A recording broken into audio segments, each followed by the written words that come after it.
ஆயிடுச்சு. குறிப்பை மட்டும் சொல்லி முடிக்கிறேன், நீங்கள் வீட்டில் ஜெபியுங்கள்.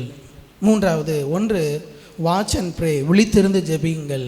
உங்கள் இருதயத்தின் உணர்வுகளை அவரிடத்தில் கொட்டி ஜெபிக்கணும். ரெண்டாவது, விழித்திருந்து ஜெபியுங்கள், சோதனையில் சிக்கிக்கொள்ளாதபடி ஜெபிக்க வேண்டும். மூன்றாவது, விழித்திருந்து ஜெபியுங்கள், அவர் சித்தத்துக்கு உங்களை அர்ப்பணிக்க ஜெபியுங்கள்.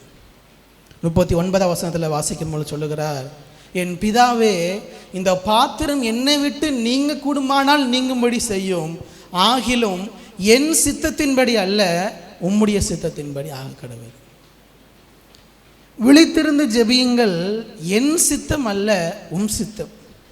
அவருடைய சித்தத்திற்கு நம்மை அர்ப்பணித்து ஜெபியுங்கள். உங்களுடைய ஜெபத்தினுடைய உச்ச நிலை என்ன அப்படின்னா இதுதான். இதை விட ஒரு ஜெபத்தினுடைய உச்சநிலை என்ற ஒன்று கிடையவே கிடையாது. வேதத்தின்படி நான் சொல்கிறேன். பல பேர் பல உச்ச நிலைகள் சொல்லலாம் ஜெபத்தில். நான் வேதத்தின்படி நான் பார்த்தது, ஆண்டவரே என் சித்தம் அல்ல, என்னுடைய விருப்பம் அல்ல, உங்கள் சித்தம் என் வாழ்க்கையில் நிறைவேறட்டுங்கிற ஜெபத்தை விட இந்த உலகத்தில் மேலான ஒரு ஜெபம் கிடையவே கிடையாது. உங்களுடைய ஜெபம் தேவனை சந்தோஷப்படுத்துகிற ஒரு ஜெபம் வேணும்னா இதுதான். ஆண்டவரே என் சித்தத்தின்படி அல்ல, உங்கள் சித்தத்தின்படி என்னை நடத்துங்க. அதை விட ஒரு உயர்வான ஒரு ஜெபம் இருக்கவே முடியாது. இயேசு கிறிஸ்து நல்லா தெரியும். அவரை கைது செய்து விட்டார்கள். பேதுரு ஒருவனுடைய காதை வெட்டுறாரு. அப்போ இயேசு கிறிஸ்து சொல்கிறது தான் நம்ம எல்லாரையும் ஆச்சரியப்படுத்துகிறது. 53ஆம் வசனத்தை வாசித்து ஜெபிக்கலாம். 53, நான் இப்பொழுது என் பிதாவை வேண்டிக் கொண்டால்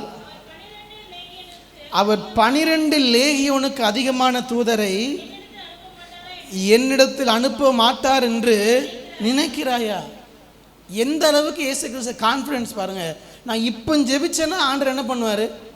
எனக்காக லட்சக்கணக்கான தூதர்கள் அனுப்புவார்ப்பா.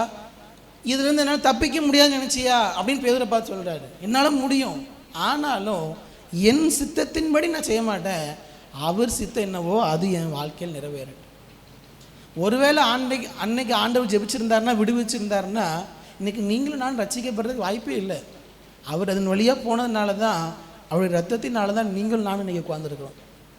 அப்போது உங்களுடைய ஜெபம் எங்கே வரணும்னா, ஆண்டவரே அவருடைய பெட்டிஷன்லாம் சொல்லிட்டாரு, அவருடைய விருப்பத்தெல்லாம் சொல்லிட்டாரு. பாருங்கள், அதை 39, இந்த பாத்திரம் என்னை விட்டு நீங்க கூடுமானால் நீங்கும்படி செய்யும். அவர் மனசில் இருந்தால் சொல்லிட்டாரு. சொல்லிட்டு ஏன் ஆசை இது ஆண்டவரே, ஆனால் என் சித்தத்தின்படி அல்ல உங்கள் சித்தத்தின்படி. ஆண்டவரே, எங்கள் பிள்ளைகளுடைய வாழ்க்கை, எங்களுக்கு இதெல்லாம் ஆசை இருக்குது, எங்கள் பிள்ளைங்க இப்படியெல்லாம் வரணும்னு, ஆனாலும் எங்கள் சித்தம் அல்ல உங்கள் சித்தத்தின்படி வாழ்க்கையை நடத்துங்க. எங்கள் குடும்பம் இப்படியெல்லாம் வரணும்னு எனக்கு ஆசை இருக்குது, வளரணும், இதெல்லாம் எனக்கு வாங்கணும்னு ஆசை இருக்குது, இப்படியெல்லாம் குடும்பம் ஆசீர்வதிக்கப்படணும் ஆசை இருக்குது. எல்லாம் சொல்லுங்கள் ஆண்டவர்கிட்ட. பெட்டிஷன்ஸ் எல்லாம் அவர்கிட்ட கொடுக்கலாம், தப்பு இல்லை. ஆனால் என் சித்தத்தின்படி அல்ல உங்கள் சித்தத்தின்படி. இந்த கம்ப்ளீட் சரண்டர். ஆண்டவரே, என்னுடைய வாழ்க்கை முழுவதையும் ஒவ்வொரு நாளும் அதிகாலையில் நீங்கள் தூங்கி எழும்பினோடனே ஃபோனை பார்க்குறதுக்கு முன்னாடி ஆண்டவரை பார்த்து சொல்லுங்கள், ஆண்டவரே இந்த நாள் முழுவதும் என் சித்தத்தின்படி அல்ல உங்கள் சித்தத்தின்படி இந்த நாள் முழுவதும் என்னை நடத்துங்க. இந்த ப்ரேயர் ஆஃப் சரண்டர், நம்மை அர்ப்பணிக்கக்கூடிய ஒரு ஜெபம். என் சித்தத்தின்படி அல்ல உங்கள் சித்தத்தின்படி என்னை வழி நடத்துங்க. ஜெபம் என்பது சோரன் கீர்கெகார்டுங்கிற ஒரு தெய்வ மனிதன் சொல்லியிருக்கிறாரு, prayer does not change God but it change the one who prays. ஜெபம் தேவனை மாற்றாதான், ஜெபிக்கிற அந்த மனிதனை மாற்றணும்.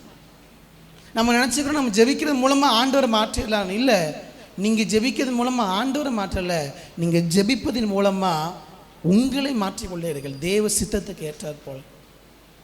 ஜெபம், விழித்திருந்து ஜெபியுங்கள், உங்கள் இருதயத்தை அவரிடத்தில் ஊற்றுங்கள். விழித்திருந்து ஜெபியுங்கள், சோதனையில் சிக்கிக்கொள்ளாதபடி ஜெபியுங்கள். விழித்திருந்து ஜெபியுங்கள், நம்மை முழுவதுமாக ஒரு சமூகத்தில் அர்ப்பணித்து, ஆண்டவரே என் சித்தம் அல்ல, நான் கடந்து போகிற இந்த பிரச்சனைகளும் போராட்டங்களும் இருக்கலாம், ஆனால் என் சித்தம் அல்ல உங்கள் சித்தத்தின்படி என்னை நடத்துங்க.